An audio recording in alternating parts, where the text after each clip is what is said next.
The lighting is not very great in this bathroom, but I have zote jabon, which I love. I'm gonna wait for the water to get a little warm. Acrylic is pretty strong. The goal is you want it to get really porous.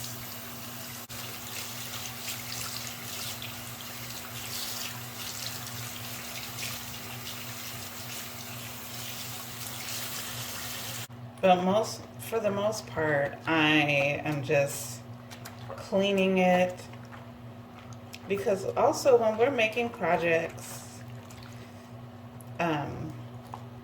you know, we carry it with us around places. We may not always wash our hands. And by the time the whole project is done, it needs to be washed anyway. So I'm looking for a certain porosity with the acrylic fibers, because if you notice, like when I first put the water on it, it was like beating off, and you see how that's setting up a little bit more.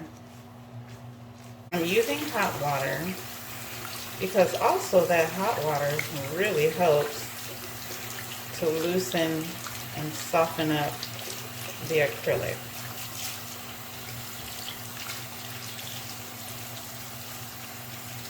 Again, I could feel by my hands, I'm feeling for a certain texture.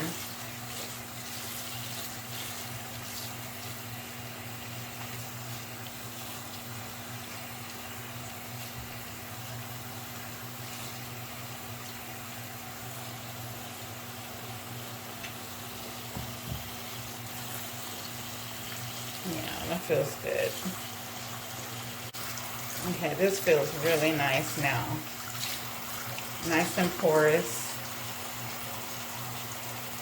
And then you want to make sure you get all of your soap out.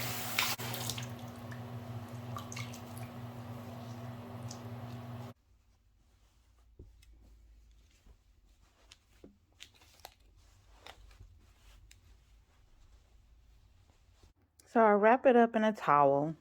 I'm pressing it really, really hard to get as much water out as possible.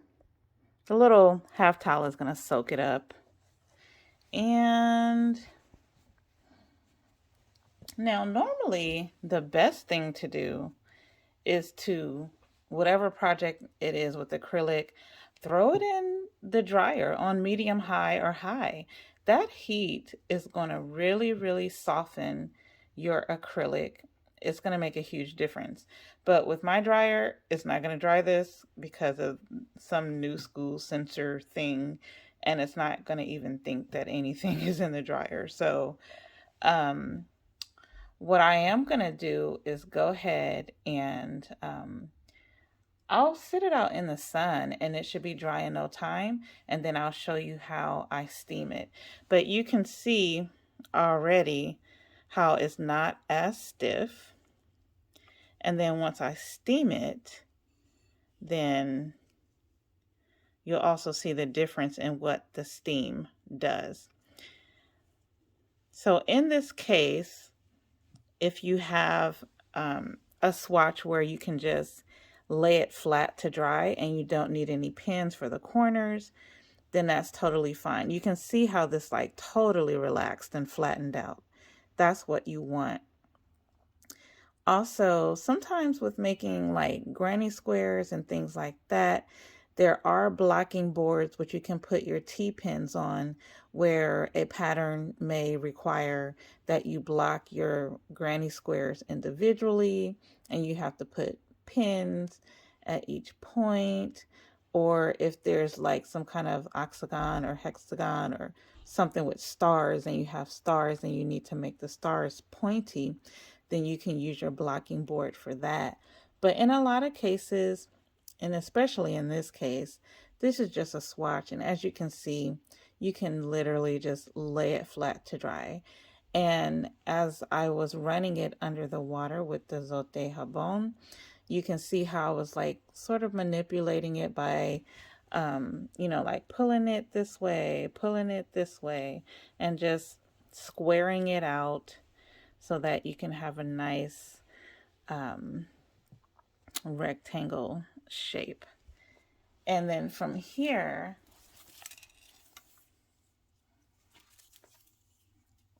let's take our measure. Yeah, so that is exactly 4 inches. We can go across here. And gauge is important to know for sizing. It's just like sewing. So after a while, you will be able to visually see like what looks like an inch.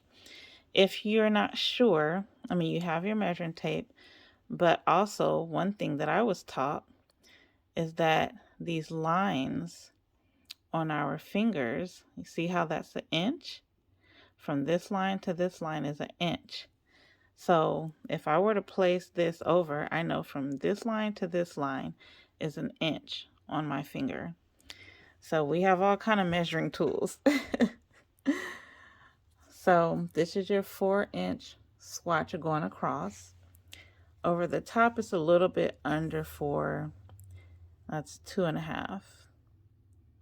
So most of the time in patterns though, they'll have you go up to 4 inches, and it'll usually be a 4x4 swatch, which also means that say if we didn't do this single crochet row, if you repeated this whole sequence again, that would more than likely give you your 4 inches. So once this dry, I'll come back and steam.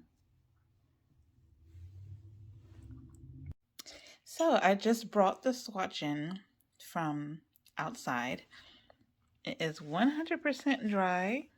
Beautiful, right? Much softer. I'm just going to hit it with a little bit of steam, and then you will see what it is that the steam does. So the iron setting, of course, should be on the steam setting, which is wool. Right now I'm hovering, but I'm going to press.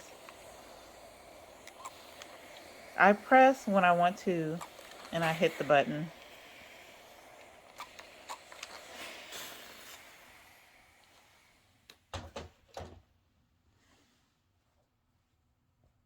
And voila. The blocking process is so very important to me because that steam really, really relaxes the fibers, brings the sheen out. And this is strong acrylic. So, and then you can see what I mean. Hopefully the camera will pick it up, about how you can slightly melt the acrylic a little bit when you add a little bit more heat. But otherwise, there it is.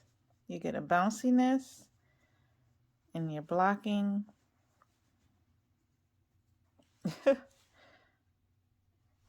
And that is what you want at the finish of each and every project you do. You want drapiness, bounciness, softness. Okay, so I hope that this whole process of creating a swatch from beginning to end, and the blocking process, letting it dry in the sun, steaming it, you can apply this to every project that you do with this type of acrylic yarn. Be sure to subscribe, comment, share. Yeah, and I will see you in the next video. God bless. Have a beautiful day. Bye-bye.